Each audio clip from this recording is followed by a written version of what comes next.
Michele de Lucchi, a very interesting architect himself, with a very interesting beard and interesting eyeglasses. Another, exotic figure in the pantheon of very talented and provocative Italian designers and architects. Michele de Lucchi, happy birthday to you, sir.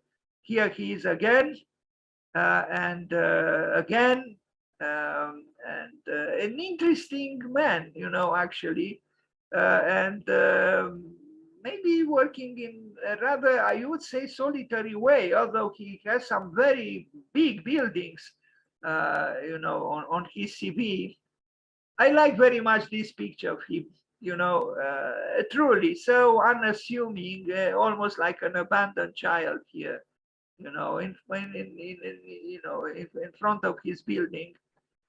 Michele de Lucchi, born the 8th of November 1951, is an Italian architect and designer.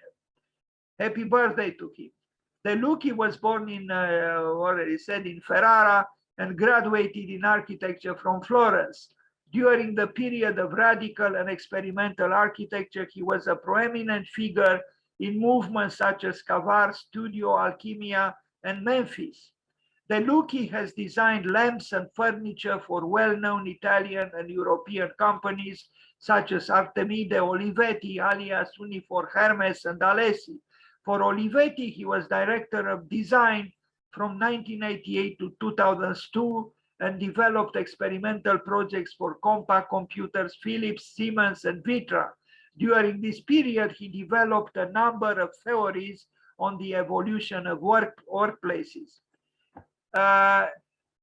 Fortunately, this thing. He has designed and restored buildings in Japan for NTT, in Germany for Deutsche Bank, in Switzerland for Novartis, and in Italy for Enel, Olivetti, Piaggio, Poste Italiane, and Telecom Italia. In 1999, he was appointed to renovate a number of Enel, the Italian electricity company, power plants. For Deutsche Bank, Deutsche Bundesbahn, Enel, Poste Italia, Telecom Italia, Hera, Intesa San Paolo, and other Italian and foreign banks, he collaborated on the development of corporate image, introducing technical and aesthetic innovation into the workplace. Kind of strange that a man looking so, unconventionally, he actually collaborated with, heavy duty, institutions or companies. Anyway, drawings. His drawings are, ludic. They are, but here you don't see a sketch. Here you see a sketch, and there is some distance between this and this.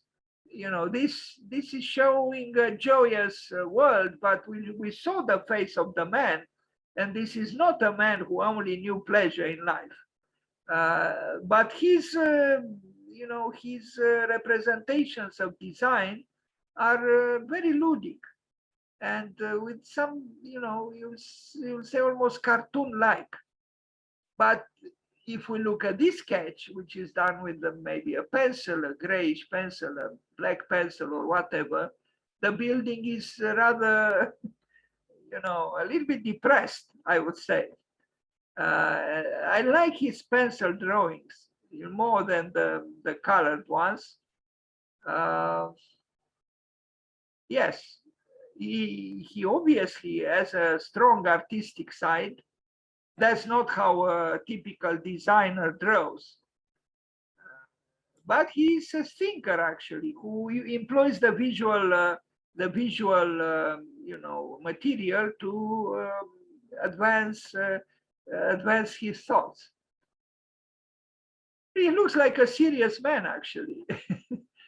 But his works, just kind of like Gaetano Pesce, are very experimental, and some of them might appear even a little bit crazy, so to speak. Like look at this sketch. What does it mean? What does it say? But then he has these more rendered depictions of his ideas, of his world, and they are devoid of the hesitations and the darkness of the first intuitions, like here, for example. Interesting designer and interesting architect. And now we arrive at some of his buildings, and he did build significantly as opposed to Gaetano Pesce. Il Tronco office building from this Pforzheim in Germany, 2009, 2012. I like this building. It's very close at being almost a rationalist building, but look at what he does here. You know, it's changing everything actually, because he is bringing unreason into a building which would have been celebrating just reason despite the curvature. So an interesting building, I would say.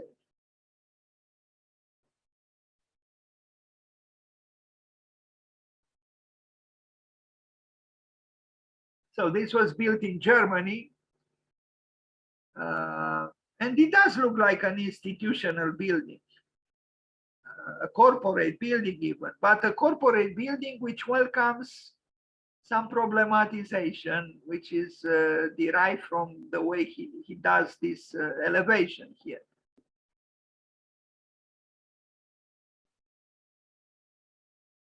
Michele de Lucchi.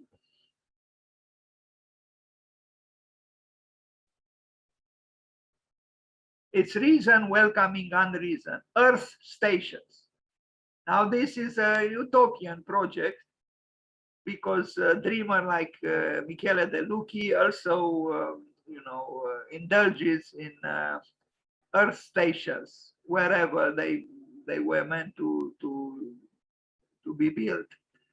So let me try to read a little bit here. Earth stations are active architectures that form networks which are easy to reach and are built in places that form and regenerate urban and infrastructural nodes. They respond to our evolving lifestyles, where artificial intelligence increasingly frees man from bureaucratic and repetitive tasks, establishing an opportunity to create places that express personal freedom and harness the enormous potential of technology. They are designed to respect our environment, and by definition, everything that happens inside continues to impact their evolution and adoption. They are organized to promote walking and casual encounters, which is the best method of creating ideas and interaction. Let's read this again. They are organized to promote walking and casual encounters, which is the best method of creating ideas and interaction. They are places that dissolve traditional notions of ownership and instead help spread shared and circular economies. And they come from exploring humanistic qualities in architecture, which are influenced by atmospheric and sensorial experiences rather than purely the formal or visual definition of space. They promote a continuous stream of mobility and communication that inspire formal and informal events, supported by workshops and technologies for new forms of expression. Anyway, it's a text that I guess in a way tries to sell an idea. Mode station. The mode station is located in a natural environment and creates an immense covered meeting place at the intersection of timeless paths and routes. It is free-flowing. It is a free-flowing so-called circus-like enclosure and is partially submerged into the landscape to reduce its scale from outside and help protect its internal. I don't know. The language is trying, I think, too hard to sell something, an idea. The internal conical structures form agora-like spaces that use advanced technologies to support and broadcast events and strategic thinking. The mode station is for the evolution of broadcasting media. And this is the project. It's clear that Michele de Lucchi has too much time, free time at his disposal, so he can propose something like this. But we need these dreamers, because without them, life would be really unacceptably boring. The mountain station, perched on top of a monolithic natural form, the mountain station creates a dynamic space arrived at by a cable car from below. It's draped out of membrane, reflects and breathes, creating a sheltered internal climate that responds to any extreme external weather. With breathtaking views and a relaxed layout, it encourages casual encounters, again, casual encounters between those who seek to live urban life and find inspiration from the landscape and tranquility of the mountains. The mountain station provides spaces literally for summit conferences. Well, yes, it's easy to, in a model, it's more difficult when you want to build it.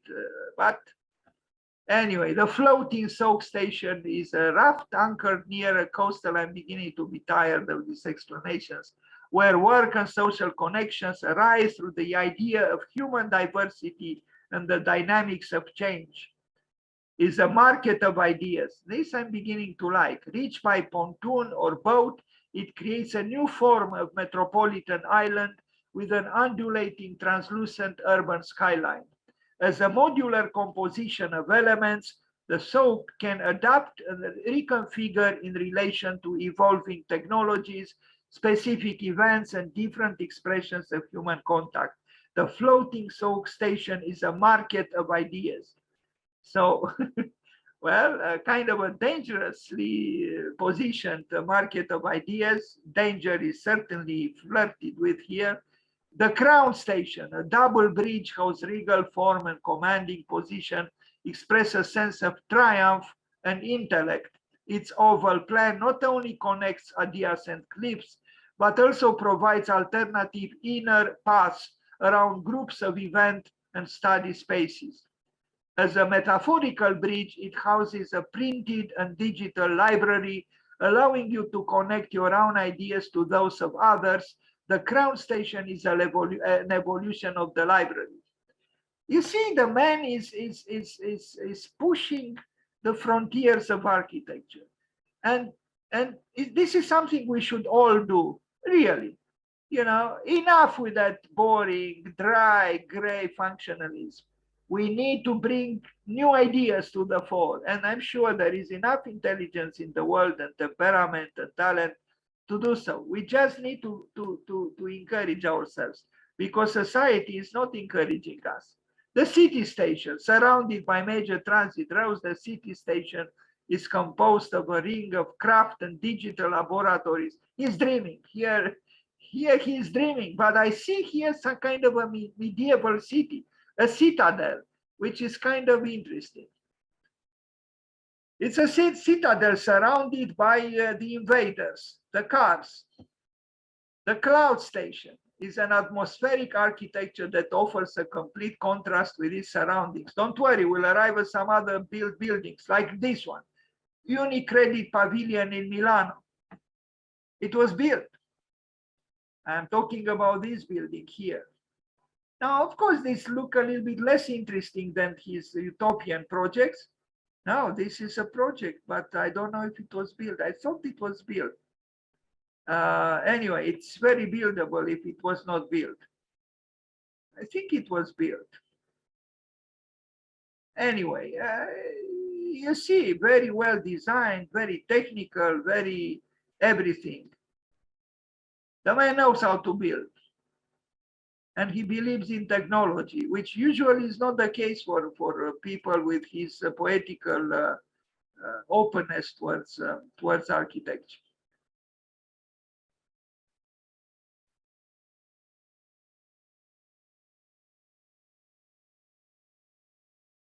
It was built.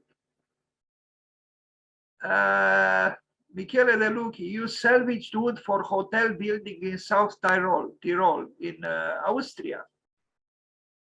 I don't know. I mean, why not? Why not?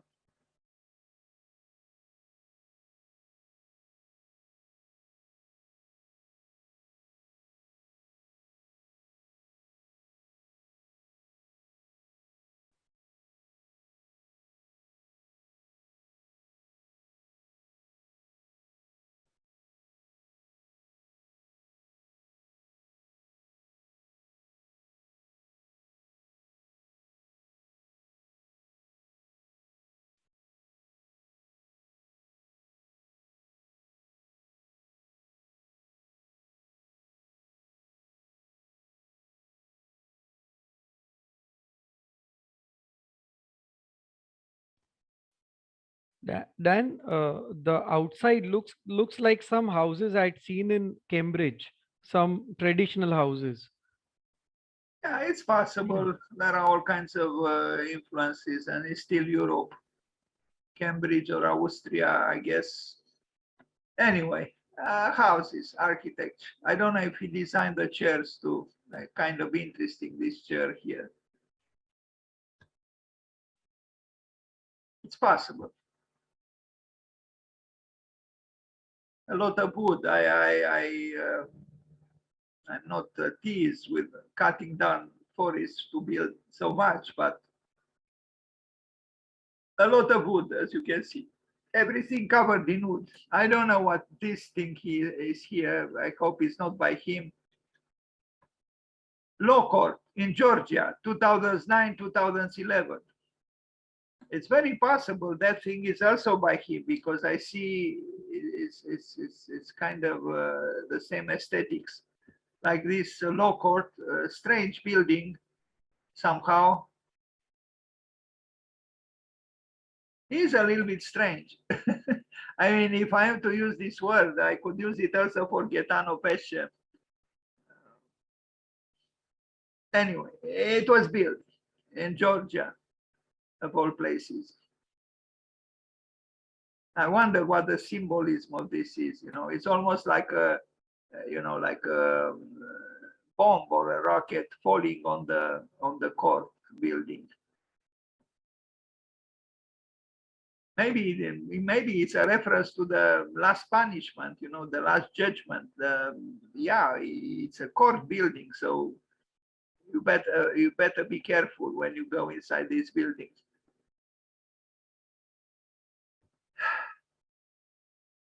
Yeah.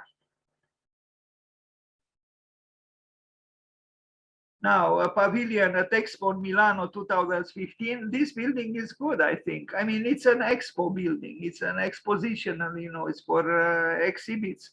But I think it has some, despite, no, despite. The sketch is as it is, but the building has some qualities. Here is the functional plan, so to speak, and sketches, sections through the building, and study of the facade of the module he used. And here is another perspectival sketch. I wonder if the building was built on these sketches. No, probably not, because we saw some very elaborated working drawings. Michele De Lucchi. I actually like these monochrome drawings he has, and the building I think is good for this kind of building, for this kind of function. I think and it's serious enough. It could have been another Walt Disney melodrama, but it's not.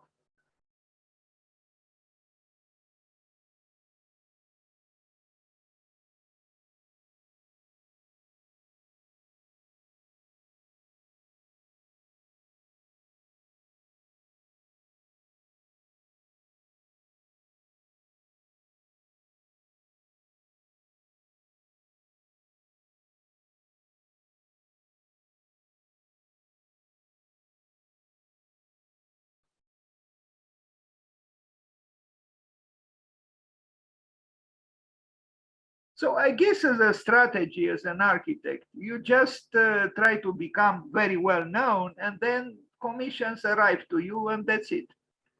You can build a lot. Because we live in a world dominated by publicity. If you don't make that big noise around what you do, of course you have to have significant work, but the publicity is very important. It's an interesting building, this one, actually, and not illogical. I mean, you see here repetition, rhythm, and structure, and so on. Michele De Lucchi and the academy students, this joined forces for Milan's suburbs, some kind of a market in the open air. they designed together or they built together, him and the students. This is a rendering. I don't know if it was built or not. Il Centro shopping mall. Again, Michele De Lucchi. It was built. And not bad, for a shopping mall. It has some seriousness, if not gravity.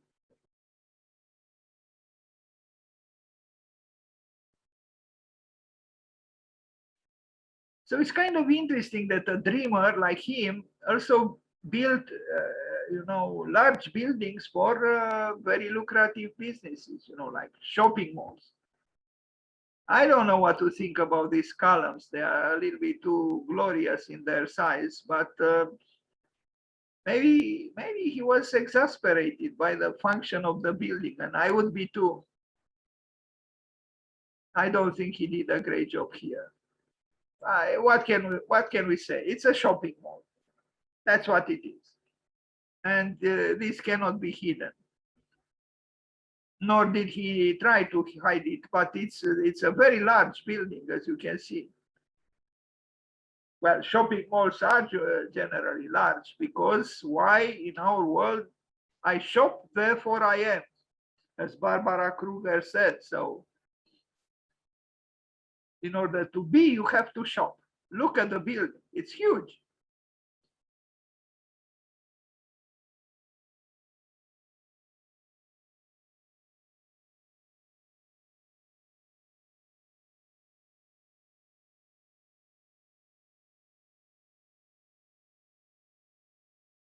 Consume, consume, consume, and then produce, produce, produce, and then you consume, consume, consume. This is capitalism, right? The more we consume, the more we have to produce. And the more we produce, the more we have to consume. Designs. I already showed some designs, but these are real, so-called real designs. Although they are also, quasi designs because they are so deliciously cartoon-like and joyous and ludic that somehow you don't even feel like touching it or using it for any. I mean, these lamps, yes, but they are so expensive that you better stay away from them, because he collaborated with very, big names in manufacturing, and Italy has a very, potent and sophisticated and expensive companies that produce things. This is not my taste, far from it, but what can we say? I guess it's his taste. This first chair is quite well known. I don't know why it's called first chair, maybe because it was the first chair he designed in 1983. At that time, postmodernism was ravishing the world. This chair from 2001 is not bad, I would say, and it's a folding chair. But some of these things, built in the 80s and early 90s are questionably touched by postmodernism. This was a very published chair. I don't know what to think of it.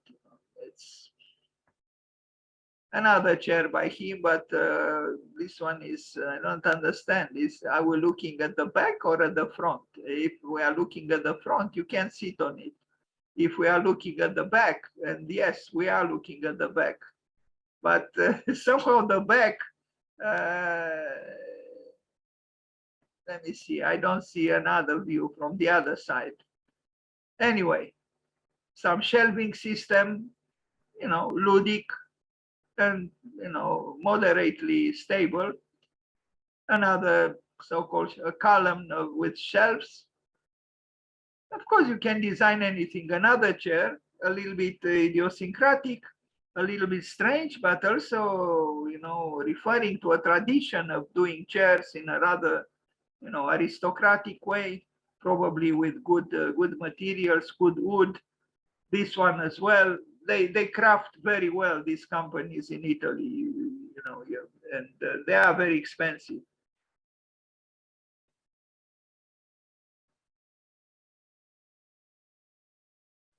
There is a strangeness about his designs in general.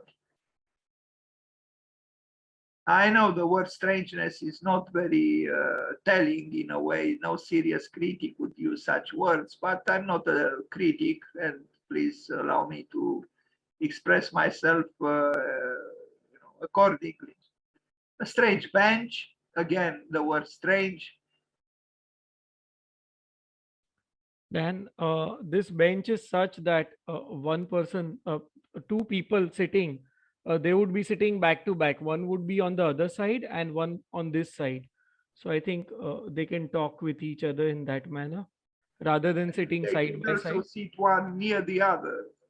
No, this is like one sits here while the other will be back to back with him on the other side. That's how I see it. Yeah, but again, you can have one person sit here and another person sit here, and they are Yeah, but okay. near each other.